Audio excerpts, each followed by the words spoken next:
On to the next one. 2002 Mercedes ML320. If you're dumb like me and you don't work on a lot of Mercedes, I had a lot of trouble getting this hood open. Couldn't figure it out. Well, the latch is right here. Didn't know that. But this thing, the battery is stone cold dead. I had to jump it to get it around, and right now my phone is overheating as usual. So I probably won't be able to record much of anything of this. Just had to get the phone out of the freezer.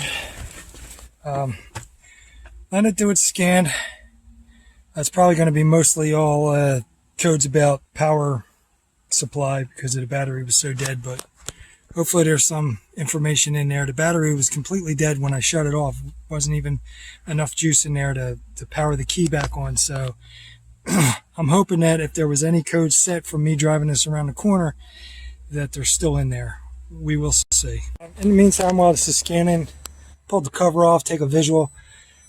All the plugs and the wires and the coils have been replaced, but I found something that's a little bit of a red flag right there. Now, I don't know what's going on with that, but it's got a bolt and a nut and whatever the hell's going on there. So that's a red flag. What are the chances are that they lost the bolt, put something else in there, didn't have something the right size, so they did some weird stuff, and maybe they damaged this new coil. I don't know. I'm still waiting for it to finish doing its scan and everything, and we will get to the bottom of this one. Alright, got it saved. Let's open it up right quick. Transmission's got a bunch of stuff going on in here. I know this one needs a conductor plate as well. You got under voltage. Let me see, electronics, steering angle, where we have brake assist, bunch of stuff. Extended activity module, whatever that is. Drive authorization system. Two problems exist. Transponder. I don't know if any of this has got anything to do with the battery being dead. Where's the ECM? There's nothing in the ECM. Are you kidding me?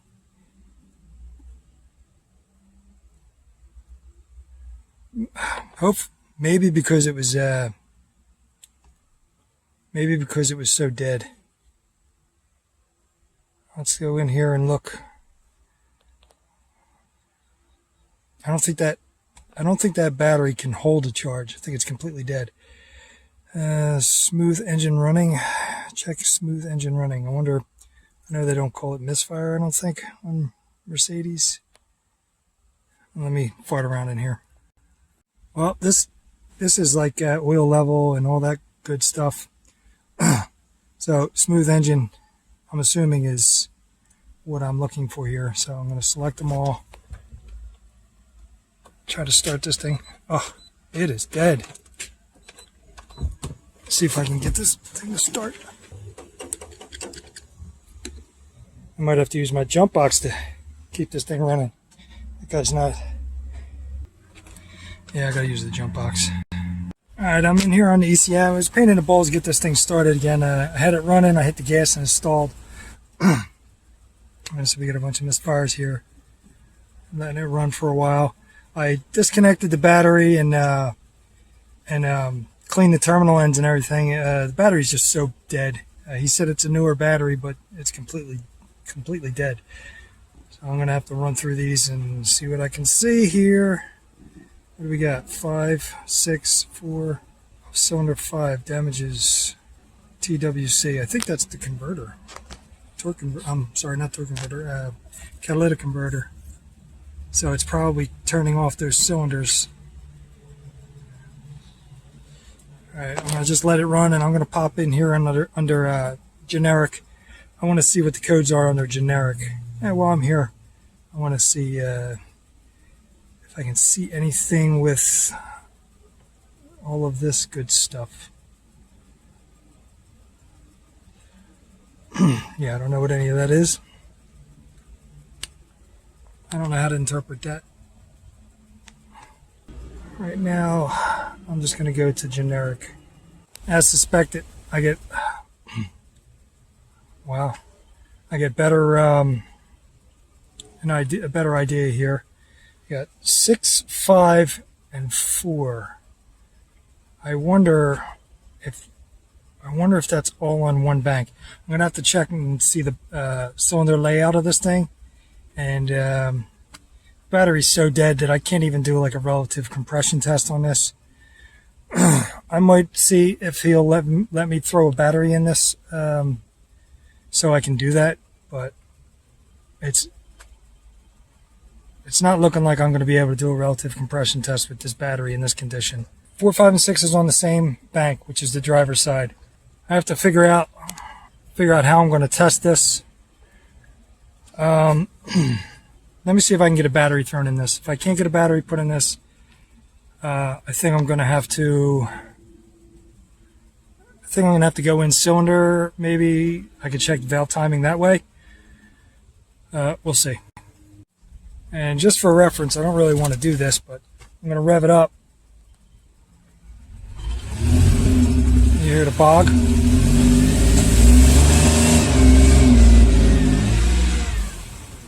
So, stay running. And of course, there's like almost no fuel, but yeah, it might not even be charging either. Yeah, I got to get a battery in this thing. All right, I threw a battery in it so I could test it, and I took advantage of Mecedes, how when you crank it and it doesn't start, you just leave the key in and it'll keep cranking.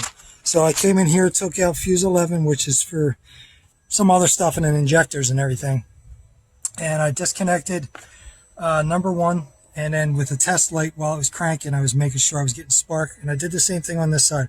So I got excuse me, so I have spark on both sides, so that's where I am so far with it. I had to get my phone out of the freezer because it was overheating again. I'm going to do a relative compression test first, and then after the relative compression test, I'm going to dig in, because right now it's these injectors are probably turned off by the ECM anyway from the misfire. So I don't know if this has like a clogged cat or anything like that, or if the timing's out on this one bank. But this side is not firing. Just chip away at it. This one seems like it's going to be fairly straightforward on this one. Got the Pico set up, only 2 channels. We got I'm not worried about injectors right now because I don't know if they're in protection mode or the computer shuts it off. I'm on the negative there, and it's probably backwards. I'm triggered off of A, which is amperage, and yeah, I'm on number 1 over there for my sync.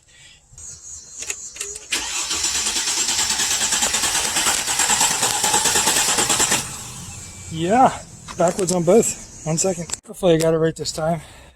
At least now I got a battery in it, so I don't have to keep throwing my jumper thing on it.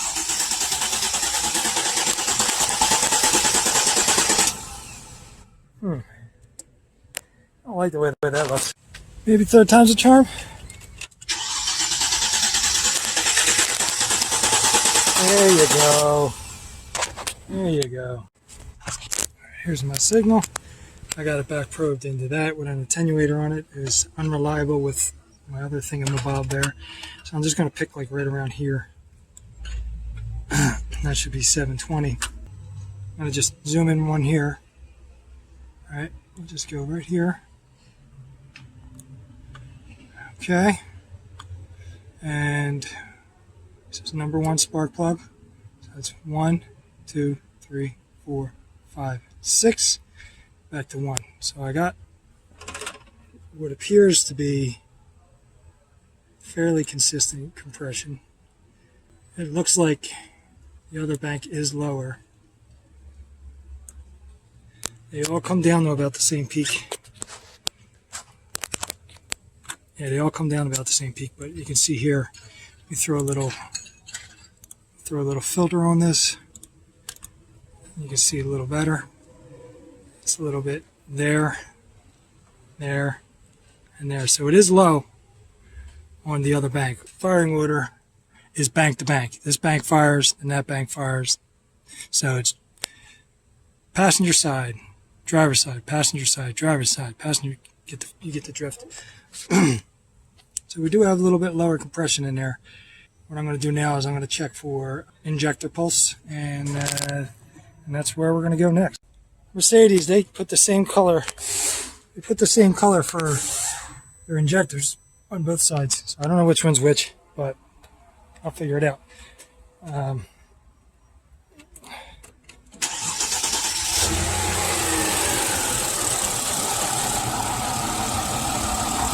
Right now I got nothing.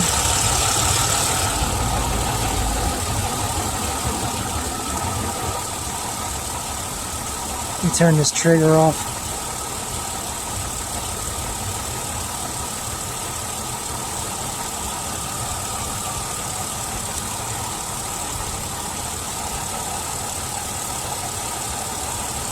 I do got injector pulse.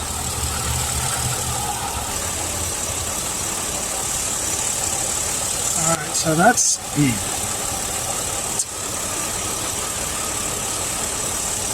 pencil hump. Current flowing. Okay, so alright, so now I have to go cam crank.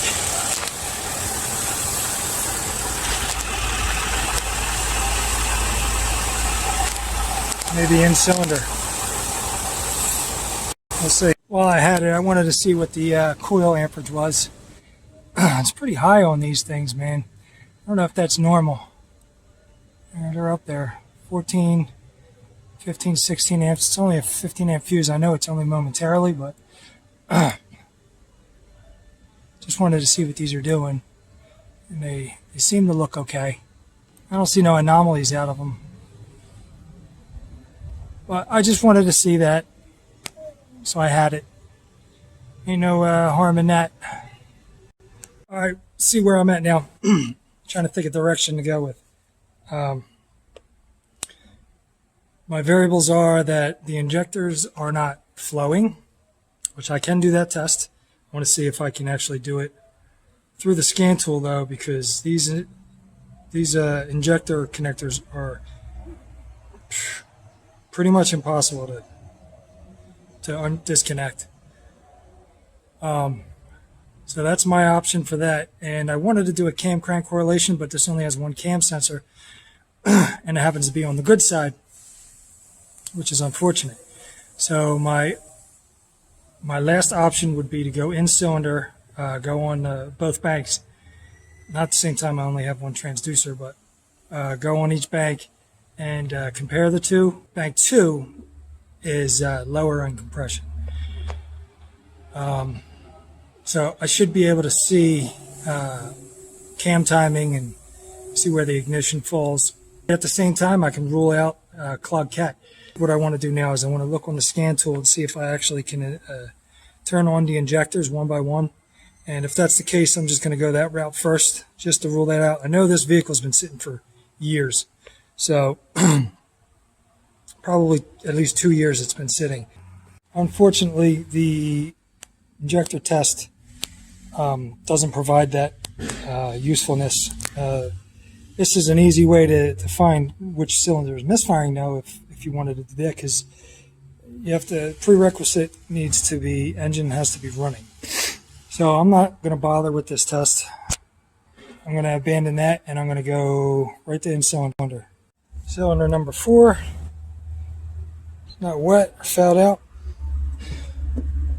Okay, got my transducer in there. I got it zeroed out. Blue channel is the transducer. I just left the coil and the injector ones plugged in.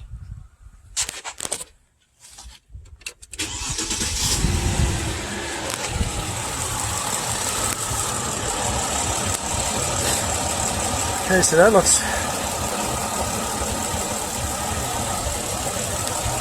different. Now I know this has 2 spark plugs per hole. So real quick here, before it overheats, right there it's firing about 1.6 degrees before top dead center. A pretty good idea. And it looks pretty normal, right? Except That's at 13 psi. I can't rev this thing. It ain't revving. But what I'm seeing is clogged exhaust. I didn't get to the other side yet. Just trying to look here. See, peak compression right here is, whoops, wrong one.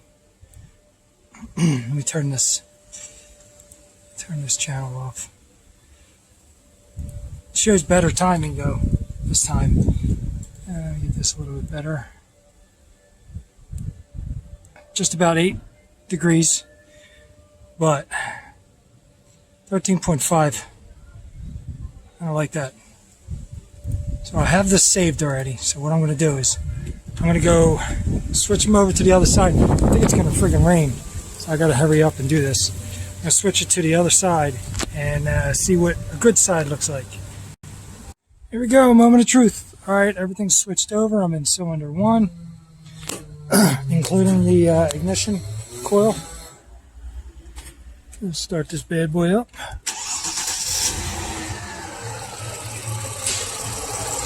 Ooh, that hurts.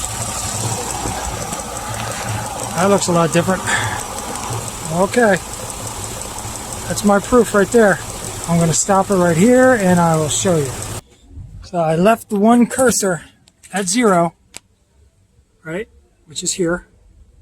And the other one is where the other one was at, which is 13.54. You can tell the huge difference. This has a clogged cat. Now this looks pretty weird. I don't know if that's due to having two spark plugs firing. But hopefully it doesn't bite me in the ass. I don't think I need to worry about that. I'm guessing that's where it opens, like right there, which is somewhere around 30, 32.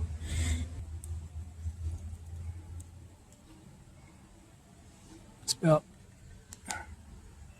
22 degrees before, which I don't know if that's normal. But at any rate, none of this matters because, let me full zoom here. Let's get rid of this prep, get it out of the way. So what I'm going to do is I'm going to pull up another instance of this so I can pull both of them up. Here we go. I made the bank 2 a reference one. It's the green there. You can see when it's here with bank 1, you can see the difference, right? See, that's 0. They're both at 0, so they're both on the same plane. But as you can see, 13 psi, right around 13 psi. So this has a clogged exhaust system on bank 2. That is my diagnosis. Whether it gets fixed or not, I don't know. Time for me to go home.